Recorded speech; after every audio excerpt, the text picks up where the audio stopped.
കാസർഗോഡ് ജില്ലാ കോടതിയിൽ ബോംബ് ഭീഷണി. ഇമെയിൽ വഴിയാണ് ഭീഷണി സന്ദേശം വന്നിരിക്കുന്നത്. പോലീസും ബോംബ് സ്ക്വാഡും പരിശോധന നടത്തുകയാണ്. അരുൺ പൂപ്പറമ്പ വിവരങ്ങളുമായി. അരുൺ, എപ്പോഴാണ് ഈ ഭീഷണി സന്ദേശം വന്നത്? പരിശോധന പുരോഗമിക്കുകയാണോ?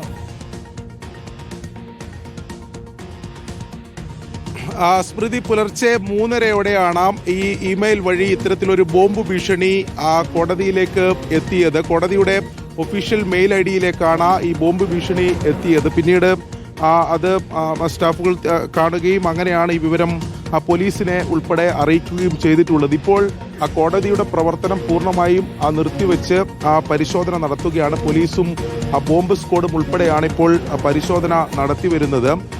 തമിഴ് ലിബറേഷൻ ഓർഗനൈസേഷന്റെ പേരിലാണ് ഈ മെയിൽ ഇത്തരത്തിലൊരു ബോംബ് ഭീഷണി എത്തിയിട്ടുള്ളത്. നമുക്ക് പ്രതികരണങ്ങളിലേക്ക് കൂടി പോകാം. എന്താണ് ഈ ബോംബ് ഭീഷണി ഒരു സ്വഭാവം?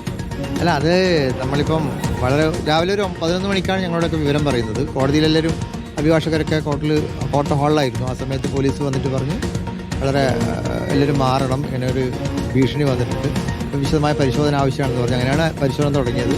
ഒരു 11:05 സമയത്ത് 11:05, 11:07 സമയത്ത് മുഴുവൻ അഭിഭാഷകരെയും ജീവനക്കാരും പൊതുജനങ്ങളെയൊക്കെ കോർട്ട് ബിൽഡിങ്ങിൽ നിന്ന് പുറത്തേക്ക് നിർത്തിയിരുന്നു. പിന്നെ വിശദമായ പരിശോധന നടത്തി. അപ്പം ഇപ്പോഴൊന്നും കണ്ടില്ല എന്നാണ് പോലീസിൻ്റെ അടുത്ത് ഞങ്ങൾക്ക് കിട്ടുന്ന മെസ്സേജ്. ഇപ്പോൾ ഒരാളത്തെയും മെറ്റൽ ഡിറ്റക്ടർ ഉപയോഗിച്ച് അകത്തേക്ക് കടത്തി വിടുകയാണ് ചെയ്യുന്നത്. വളരെ ഇത് സംഗതി പറഞ്ഞാൽ ഞങ്ങളിപ്പോൾ ഒരു സ്വാഭാവികമായിട്ടൊരു ബോംബ് ഭീഷണി കാസർഗോഡിന് അങ്ങനത്തെ ഒരു സാഹചര്യം ഇപ്പോൾ ഇല്ല. അങ്ങനത്തെ ഒരു സാമൂഹ്യ അന്തരീക്ഷം ഇപ്പോൾ ഇല്ല. പ്രത്യേകിച്ച് ഇപ്പോൾ UAPA പോലത്തെ കേസുകളൊന്നും ഇവിടെ ട്രയൽ നടത്തുന്നില്ല. അപ്പോൾ അതുകൊണ്ട് തന്നെ അങ്ങനത്തെ ഒരു സാഹചര്യം ഇപ്പോൾ ഇല്ല. സാധാരണ ഉള്ള കേസുകൾ വ്യാജമാകാനാണ് തീർച്ചയായും വ്യാജമാകുന്നത് ഞങ്ങൾ വിചാരിക്കുന്നത്. ഇനിയിപ്പോൾ പരിശോധന കഴിഞ്ഞാൽ നമുക്ക് തീർച്ചയായും പരിശോധന നടക്കേണ്ടി ഞങ്ങൾ പ്രതീക്ഷയിലാണ്. ബുദ്ധിമുട്ടൊന്നും ഉണ്ടാവില്ല എന്നാണ് വിചാരിക്കുന്നത്.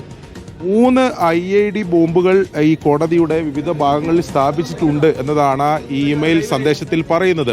അതിൽ ഉച്ചയ്ക്ക് 1 മണിക്കും 2 മണിക്കും ഇടയിൽ അത്തരത്തിൽ ബ്ലാസ്റ്റ് സംഭവിക്കുമെന്ന് ഉൾപ്പെടെയുള്ള കൃത്യമായ ഒരു മെയിലാണ് അതിലുള്ളത്.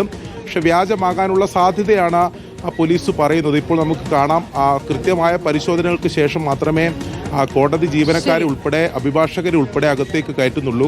അല്പസമയം മുമ്പ് മുഴുവൻ അഭിഭാഷകരുൾപ്പെടെ മുഴുവൻ ആൾക്കാരെയും പൊതുജനങ്ങളെല്ലാം പുറത്തിറക്കിയാണ് പോലീസ് വിശദമായിട്ടുള്ള പരിശോധന നടത്തി വരുന്നത്. ശരി, അരുൺ പൂപ്പറമ്പയാണ് വിവരങ്ങൾ നൽകിയത്.